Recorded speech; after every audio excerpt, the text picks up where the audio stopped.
In this video, we're going to learn how to get started in the Image Trend Elite. This video is particularly for people who are just getting into Image Trend Elite, coming from another software or not coming from anything at all. If you're coming from the old Image Trend, there was another video that will cater to that. When you log into Image Trend Elite, this is your home screen, there are three things that you must have to get started to add your calls. The first thing is your staff. Every staff member, every person on your roster, every person that responds to calls with you under your fire department must be in this system.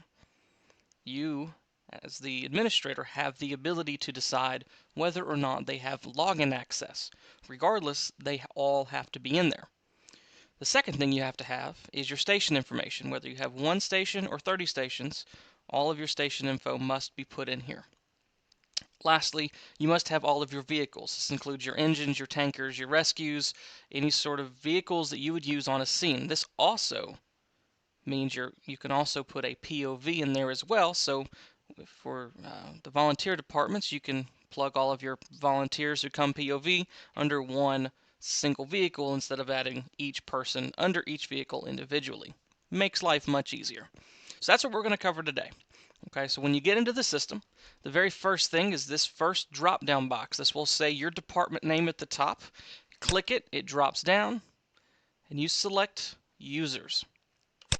They call them users, but again, like I said before, this is a list for you and all of your staff, regardless of not if they have login access. Okay, so when you get in here, when you first get in here the first time, the only thing that will be in here are the people who are labeled as system administrators, that is myself included, along with the other people on the EMS side of the house who have system access to this. And you will probably see your name as I've given you access to this program.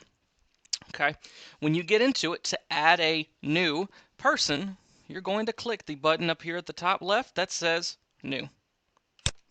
When you do this, there are only several components that you must have to put a user or a staff member into the system. Okay, the first two are highlighted in red. First name and last name. All right, that's the very first thing you must put. All right, first name, last name, very easy.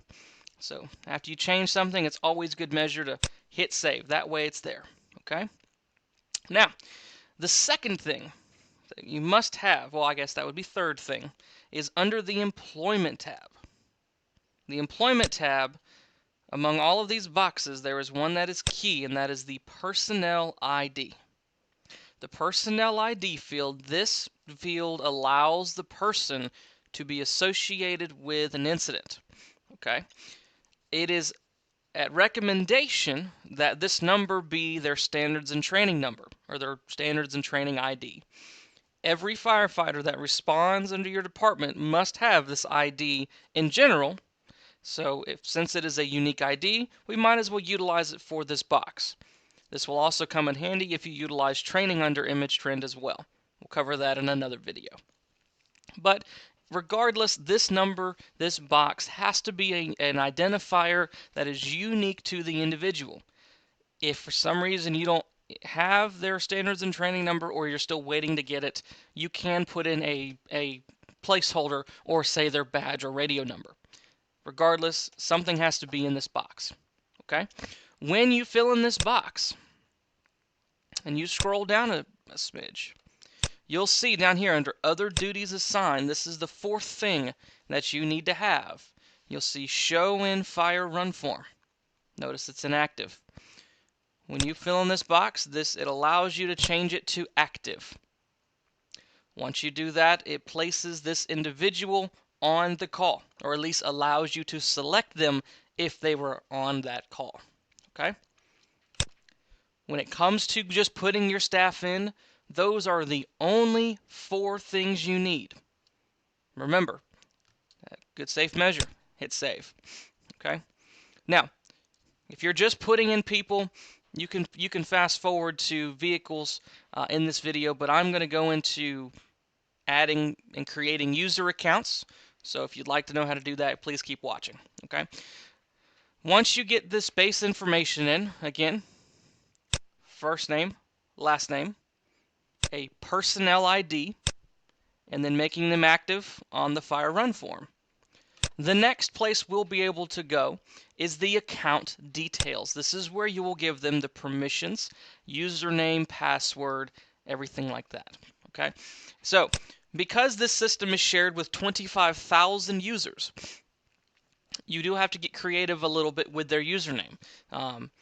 If they have a nickname or if they have something that that is going to be unique to them, feel free to put it in. But if I put in J Smith, I'm probably not going to have it in the system. But if I put Johnny Smith, I probably will have better luck. Okay, so get creative. You can do first name, last name, just last name. It's an open text field, just it can't be the same as anybody else's on the site.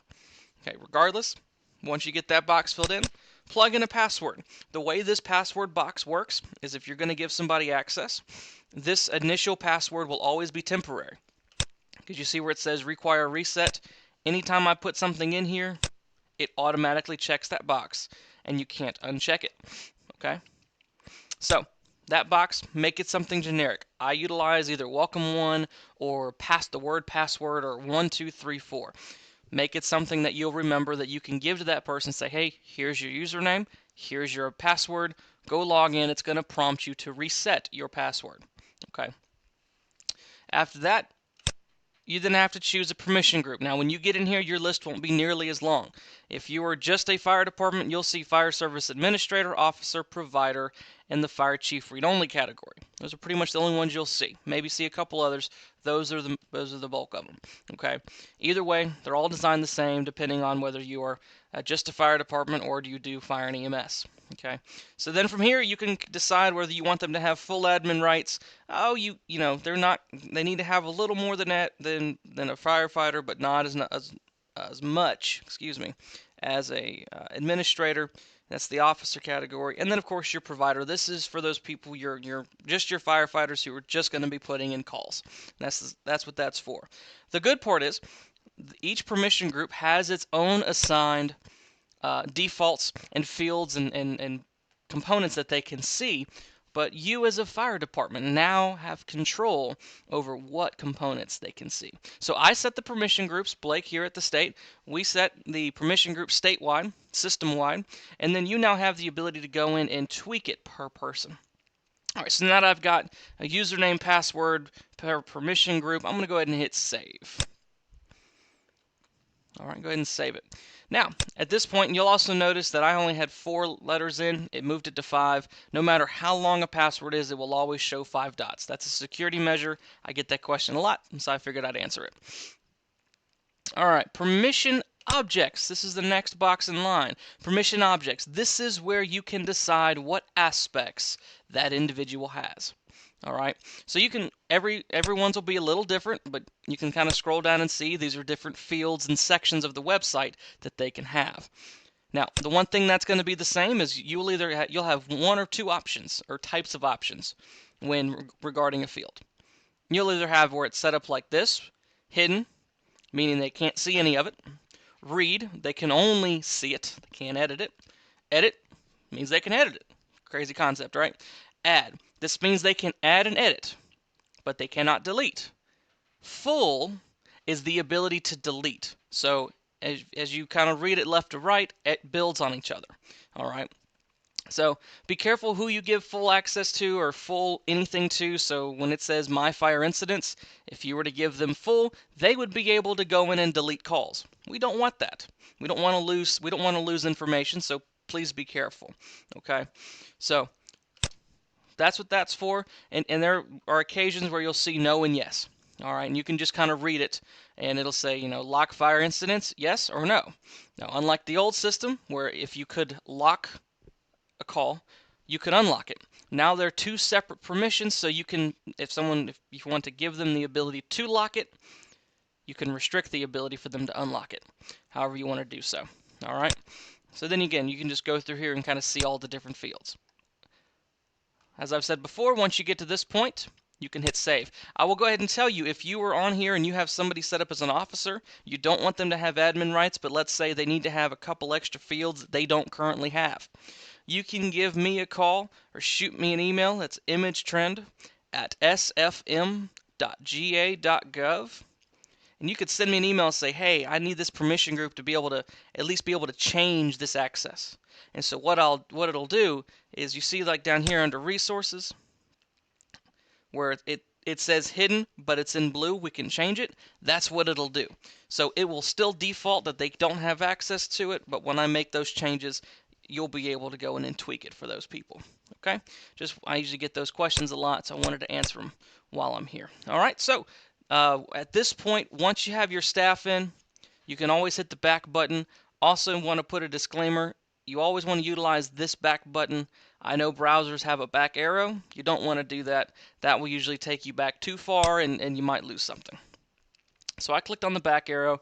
This is now our list of users, and you'll see it's a rather long list. So this is where you can view who's on your roster, what permission groups they have, when they last logged on, if they have login access, etc. There's also a search bar up here where you can type and search by their first or last name. Now, once you get your staff in, you will then be able to come over here to resources. At this point, you'll be able to go to agency locations. In the old system, they called them stations. In this system, they call them agency locations. They are the same thing.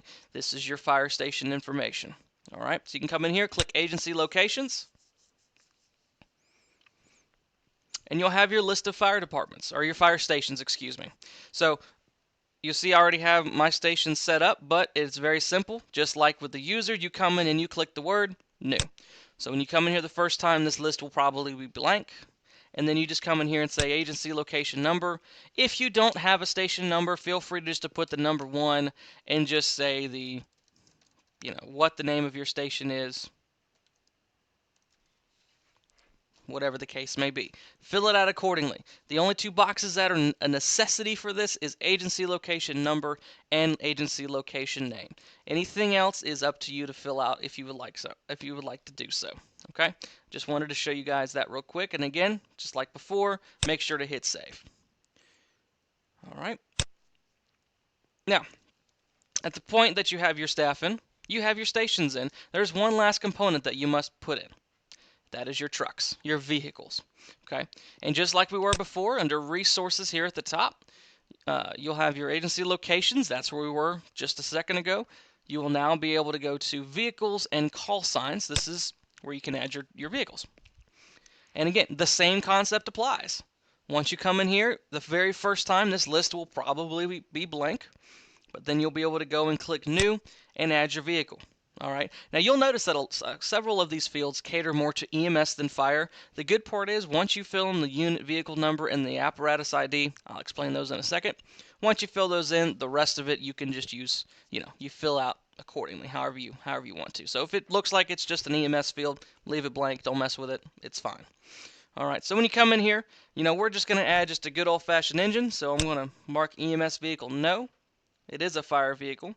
And it is active, meaning it's going to appear on the list. Let's say you have a vehicle and you get a new vehicle, you replace the old. You can come in here to the old one and mark it inactive or no, and that will keep it on the list. It'll keep them on the calls. It'll show what calls they ran, but it won't be on the new list for when you add new calls. And then you come in here for unit vehicle. This really can be anything regarding that vehicle if it has a specific ID or anything to it. So like if we're talking this is engine 22, we could put 22 if we wanted. Or it could be a VIN. It could be whatever you want it to be. But ideally it's something that's easy to know what it is. So the next is call sign. You can create call signs if you want. Again, that's up to you. The most important thing here, and this will make your life easier if you can go ahead and get this set the first time. Apparatus ID. This is a 5-character field that NIFRS has for each vehicle. So if we're talking about engine 22, if I was to put engine 22, it would only give me the word engine. We don't want that. So what we'll do is we'll put E-22 or however you want to do so. If it's POV, throw in POV. Doesn't matter. Just you have up to 5 characters to do that. All right. And then again, like I said, the rest of these boxes you can read through. So the fire apparatus type is an engine.